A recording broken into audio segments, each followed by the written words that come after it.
welcome to our weekly series. This is new for us here at Bloomreach, where I am going live with new guests every single week to talk about everybody's favorite topic, AI. What else? My name is Elena Kachan. I am the community marketing manager at Bloomreach, and I'm super excited to talk to my guests today. We're going to talk all things AI. What are our favorite tools? All of the things. So I'm going to kick it to Megan. We're going to introduce ourselves, and then we'll get into it. Hi, I'm Megan Sklar. I am the digital and social media manager here at Bloomreach.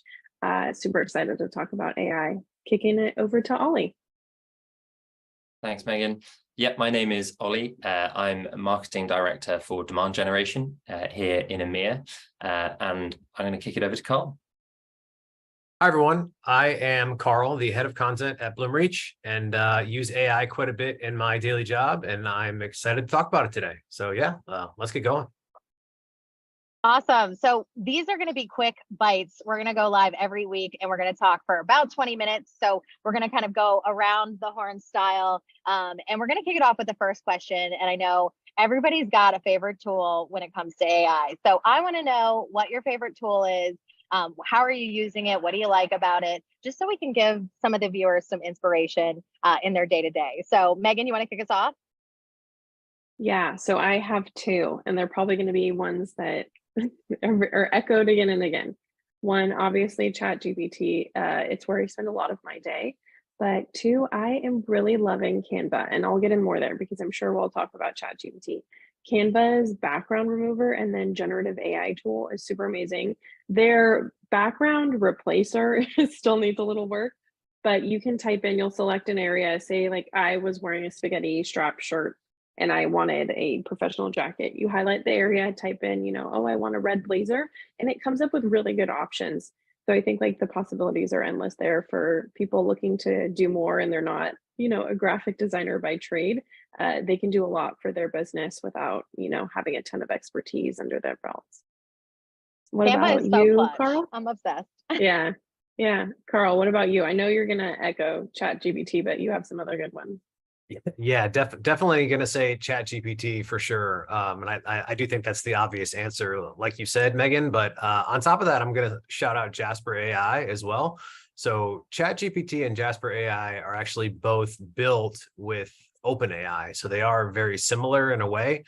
They both have the chat function where you can ask it almost anything in the world that you could possibly imagine and get an answer in a split second. It's incredible. But the really cool thing about Jasper is the integrations that are built on top.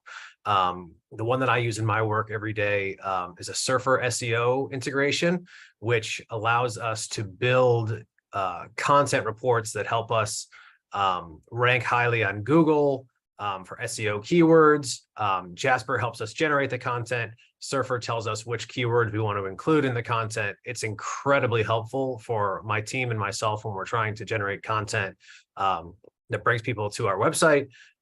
Bunch of other integrations with Jasper as well. It's really an incredible tool that has brought a lot of value to us at Bloomreach.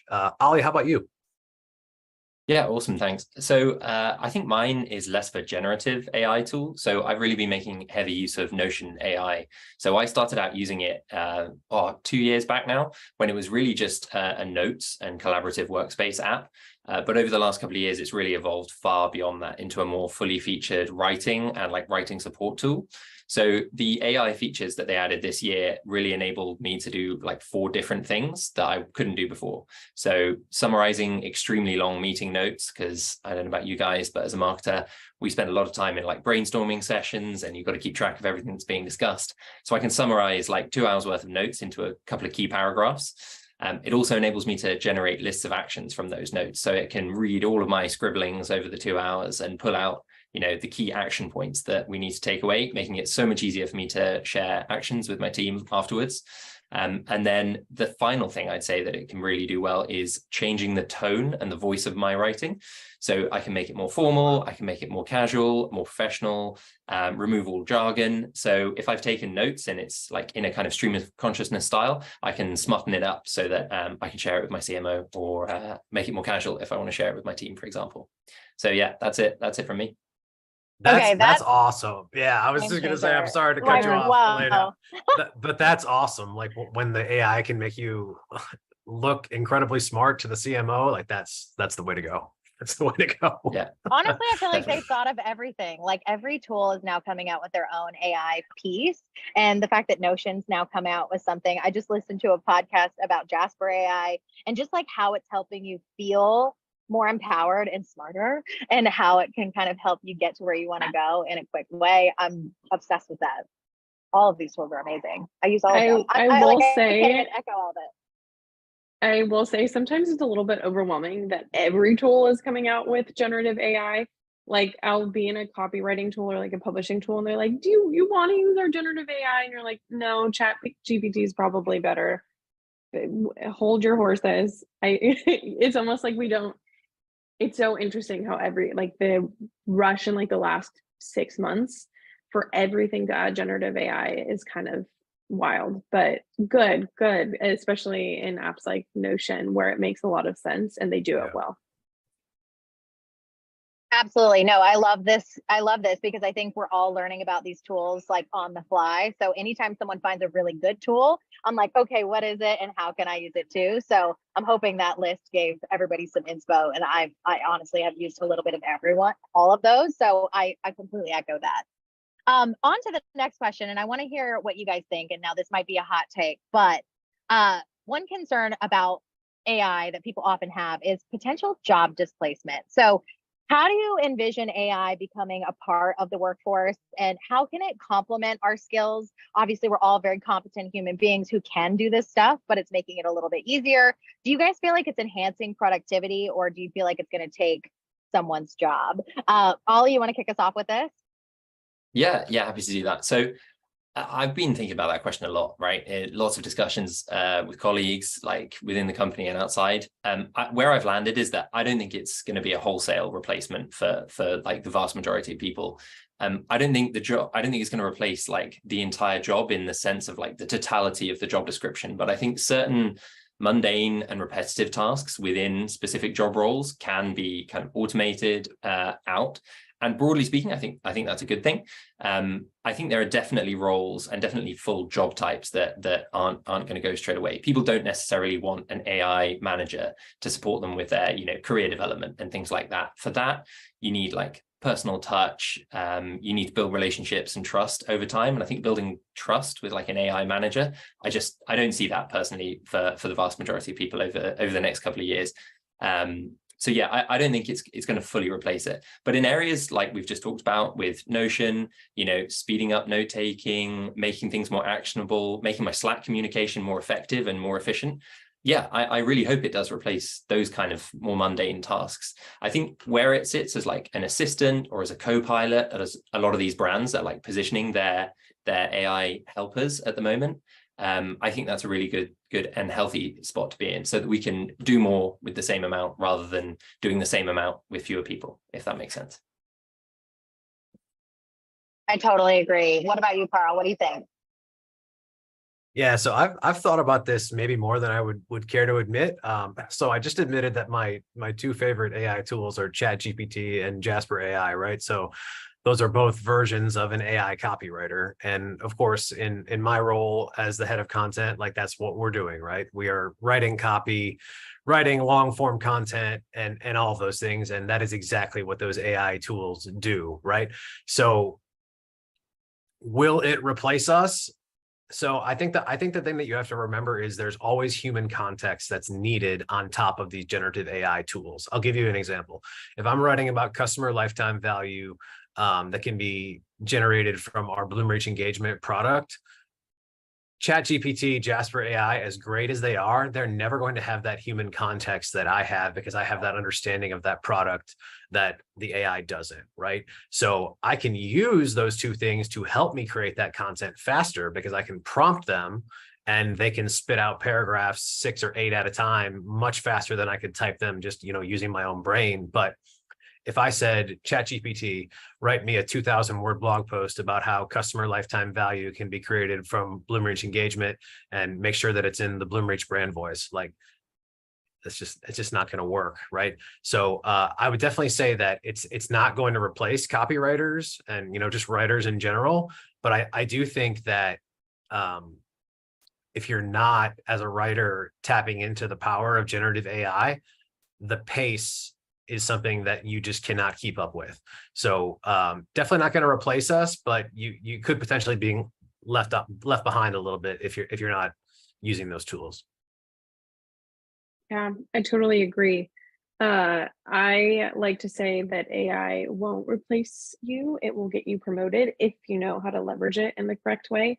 I have something to share with you guys later, which I'm excited about, but I don't think like AI is, at least for now, it isn't the full answer. It still needs a ton of human involvement, and I think it will continue to need a ton of human involvement.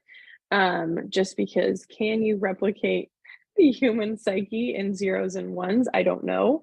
I don't think we're exactly to that place yet where it is as sophisticated as we are in terms of creativity and understanding a really big picture of context, right? It's like the entire human cultural context plus your brand voice plus your business objectives. Like that is a big ask. And as of now, I think our brains are still doing that better than LLMs, but remains to be seen. But I think it's a great tool to get you promoted, not to steal your job as of now. No, I totally agree. And I think that this conversation will continue to be a hot topic for everybody. I think you've got a lot of people that are in one of two camps. They're super excited and think that it's magic. And then people who are like terrified that it's going to take over the world. So I think in reality, it lives somewhere in the in between, which is kind of why we're having these conversations, and love hearing from different people who are working in different spaces, just in terms of like what y'all's take is. So I'm loving this. So I got another question and I want to keep it moving here, but in terms of AI and being a tool for creativity and innovation, can you share examples of maybe like an AI application that has like helped your creativity or boosted productivity? We kind of touched on this a little bit because Carl, you're a writer and you've used Jasper AI in that space. Ollie, you're a marketer and you're in all of these meetings and you're directing traffic all over. And then Megan, you're in social media. But in regards to like how you've been able to get more creative, do you feel like it's putting you in the editor's seat? Do you feel like it's putting you in the, are you being inspired by it? Tell me a little bit about your creative process there. Sure, I can start. So I swear I'm not a paid promoter for Jasper, but I'm going to talk about Jasper again. One of the things that my team is sometimes asked to do is help generate like creative ideas for events, webinars, things along those lines. And we are, of course, creative, right? So we are able to do that. But the thing that we cannot do that Jasper can is the speed, right? So you can ask Jasper for 15 event ideas that, you know, are around personalization and e-commerce that would be good in North America. And you will have those 15 event ideas in less than 15 seconds. It's absolutely wild. And while they all may not be perfect fits for the brand, that is where the human comes in and can make the decision. Okay, number 1 is great. Number 3, we would never do. And number 7 is the perfect idea, right? But that brainstorming used to take us 15, 20 minutes on a call, you know, pre-generative AI, whereas now that's a question that you can ask ChatGPT, you can ask Jasper, please help me brainstorm 10 ideas for a webinar on personalization in the finance vertical. And boom, you have those ideas just like that. So yeah, it's really helpful when it comes to creativity like that. Not so much that we can't be creative, but we just can't be creative as fast as these generative AI tools can. So yeah.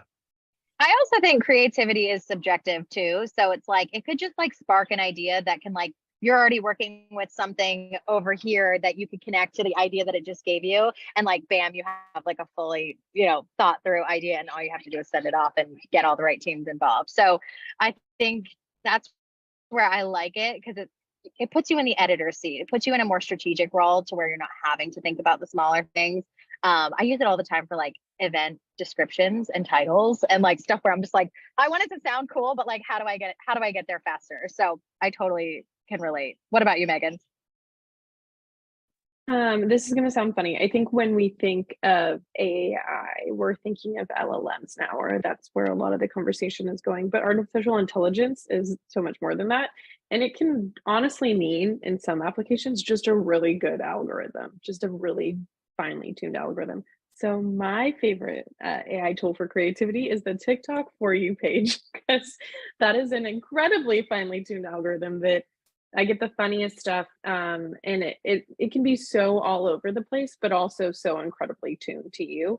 So I'll have, you know, like my pop culture references that will make me laugh all day, but then there's also I get a ton of business tips and marketing tips and things like that on there that it one sparks me to connect with new people, follow new people, and learn from them, but also take their ideas and run with them in my context. So I know that's a bit like out of the box, but TikTok For You page is my favorite AI tool for creativity. What I about love you, Ollie? that. I didn't even think about that. That's so fun. Yeah, I've got a slightly more niche one perhaps, but like being in marketing, I think there's a, preconception that marketers are like quite creative, maybe good drawers, but where I found it useful is working with design teams and submitting better design briefs, either to internal teams or to agencies. So back in the day, you'd write a written text-based brief, right? And you'd say, I want some creative that maybe like looks like this or hits these themes or something like that. And maybe you'd go online and get a mood board or go to like some stock images and say, maybe use this as inspiration when you're briefing a designer. And I think designers didn't particularly find that super useful or super instructive. Now I can be so much more specific. When using tools like DALL-E, I can actually mock up what some of my ideas might look like in advance, potentially include them in the brief. And they can be much closer to what it is I'm trying to request. And I feel like so far when I've done that, that reduces the steps involved in the briefing process, making it more efficient. But also if you can get a more accurate, better creative brief early and upfront in the process, you get to much better human created creative faster. So I think, yeah, it's a huge win when you use it within an existing process, but I would still 100% use a human designer every single time. That's an amazing point. I need to get that tool from you, Ollie. I am the queen of submitting nonsensical briefs to design.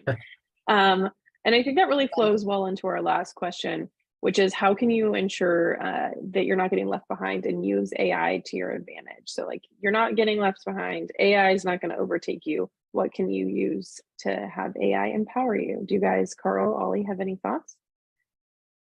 Sure, I can start. I think the hardest thing, and again, speaking from the writing perspective, was so think about like, even if you don't consider yourself a writer, you have been writing things since elementary school, middle school, high school, all the way back, right? And the process has been start writing, write a rough draft, edit it, write a final draft and turn it in, right? And that process has been in existence for however old you are, 20, 30, 40 years, right? And now with generative AI, it's just retraining your brain to change that process and make generative AI a part of that process. Whether you want to use it to create an outline for you, whether you want to use it to help you write the rough draft, whether you want to use it for whatever, right? It's just actually making that concerted effort to make generative AI a part of the process to speed everything up. I think that's the biggest thing, right? And retraining yourself to do that. I would say that took me longer than it should have to get that buy-in, because I knew it was fast, but I've just been doing it like this my entire life. Like, why should I change now? And I think the light bulb finally goes on after 15 times of trying it and it being great. But yeah, it's just retraining your brain and learning like, oh my goodness, this really is beneficial. So I should be doing this. 100%. It's kind of like how we had to learn Boolean as a kids growing up when like we were born maybe in a time. I don't want to speak for all of us and like throw our ages out, but we were born in a time pre-ish internet. And that was a skill we had to learn growing up. Like, how do we get this search engine to work for us? So I think of it very much in the same way. It's like retraining your brain because it's not natural, especially the way you used to have to prompt search engines to think in that way. Like, it's not how humans would ask questions. But now it's so second nature to us, and now we don't even need it anymore. So I think maybe it'll be the same with AI. Like we've had to do a lot of retraining, but hopefully it can catch up to like where the human brain naturally operates. Ollie, what do you think? Yeah, I think the bit that Carl you were saying about having to use it like 15 times, I think like a lot of the time people see all these changes that are happening, and they'll try these new tools. They'll try 100 tools once, and maybe the first time they use it, they won't get it right. They won't get the prompts right. They won't understand like its full potential. Maybe don't complete the tutorial. I know we're all guilty of that sometimes, clicking skip through a few of these things. But actually like honing in on the 1 or 2 tools that you can effectively embed into your existing workflow and that will make a meaningful impact, and ensuring there's like repeated use and they're actually being, like I say, embedded in the workflow so that it kind of becomes second nature. Because we don't need to use every single AI tool out there, but finding those that will give you that extra 5, 10, 20% to get the promotion Megan was talking about earlier, and fully getting the value out of everything that they can offer, understanding how that works deeply, that is what's really going to make the difference, and that's what's going to get you that promotion.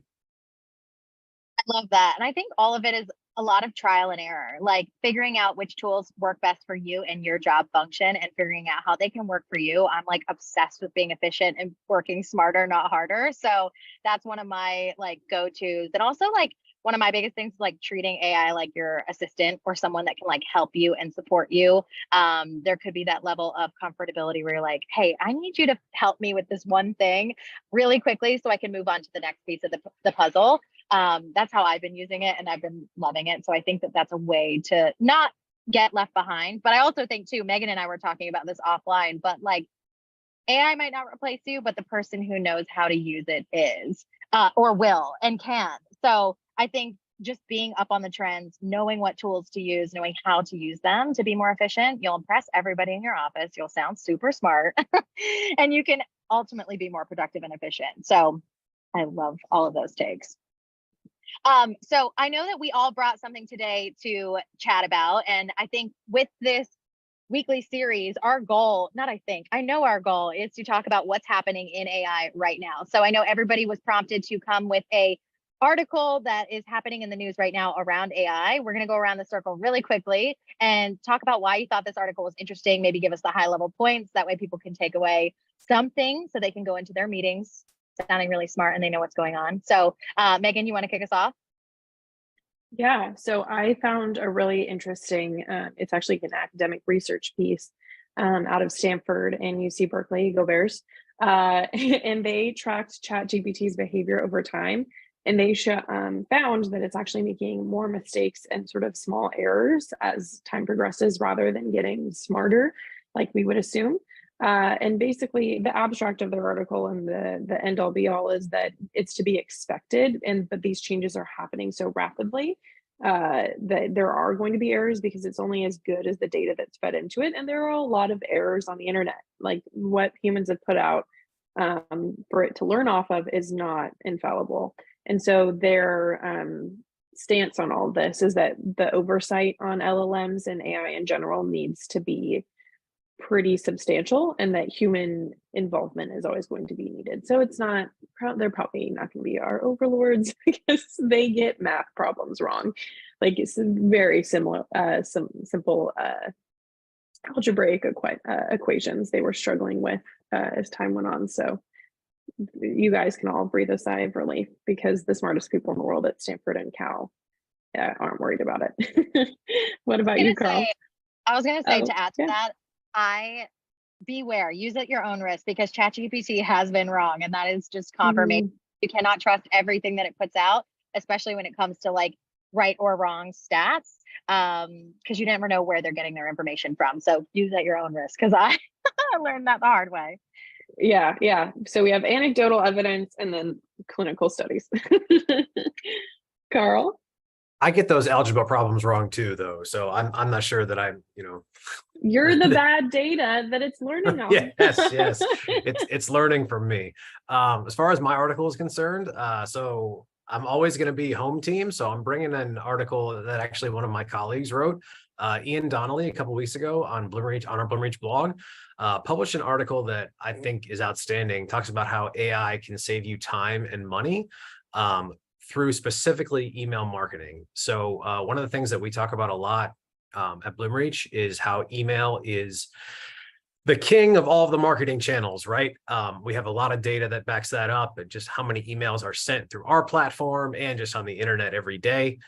So Ian talked about in detail just how AI can save you time and money, and whether that's using Chat GPT to generate the content of the emails, or using AI to help personalize the emails, or using auto segmentation to make sure that customers aren't receiving information that's no longer valid to them.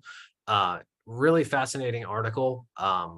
And if you're not using this AI to inform your email marketing, this is an area that you can really fall behind in, because customers are going to be receiving these personalized emails from companies that are, and they're going to notice a difference when they're receiving them from your company and they're not as personalized, or that's outdated information, or it's a product recommendation with a product that they've already purchased.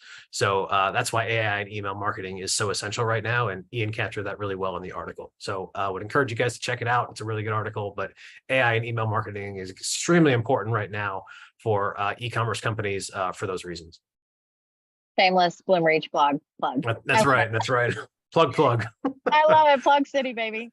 What about you, Fun. Ollie? Well, yeah, so I've got another piece of research, actually, this time from Boston Consulting Group. So they did a survey earlier this year about generative AI in marketing, trying to see how CMOs were perceiving the capabilities and how they were already deploying it within their organizations. And there were a couple of key things I think that stood out about it to me. One of them was the optimism. So broadly speaking, like, new technology always brings risks, but actually 70%, more than 70%, sorry, of CMOs were optimistic about AI. And interestingly as well, the most common thing that these CMOs were saying that it would enable them to do was to innovate, right? It wasn't about cost efficiency, headcount reduction. It really was about like doing more. 92% of the CMOs felt that AI in their business, as they were planning to deploy it, was going to help them do more novel things, novel business models, novel products, which I think is really encouraging and should kind of reassure us that whilst like the marketer's job might change, we may be called prompt engineers or generative marketers or something like that. I think fundamentally the role of the marketer is going to be safe for a good while yet. No, I love that. And I was going to say, just add to that, I found something on the Business Insider's Intelligence, and I get the eMarketer newsletter. And just something interesting that I found too was that males are using Gen AI more than females, just because a lot of the activities that happen on AI platforms are work-related activities, but which is surprising to me, because I feel like women are quick to adopt different types of technology or different things to make them more efficient and more productive. So I'm looking forward to seeing that trend change. I'm sure we're just a step away. But I do think too, like with the growth of ChatGPT and like now everybody's coming out with their own AI tool, I think a lot of the space is very crowded at this moment. So I think that's why we're having these conversations, to figure out what's worth your time, what's worth your energy, how Bloomreach feels about it, how our guests feel about it. So I'm really glad that we all came to the table with some really great insights. So that's all we have for today. I know that was a quick connection for all of us, but we hope you enjoyed this. Let us know what you want to talk about next week. We're super excited to bring you this every week, the AI Weekly Roundup. My name is Elena Kachan, the community manager at Bloomreach.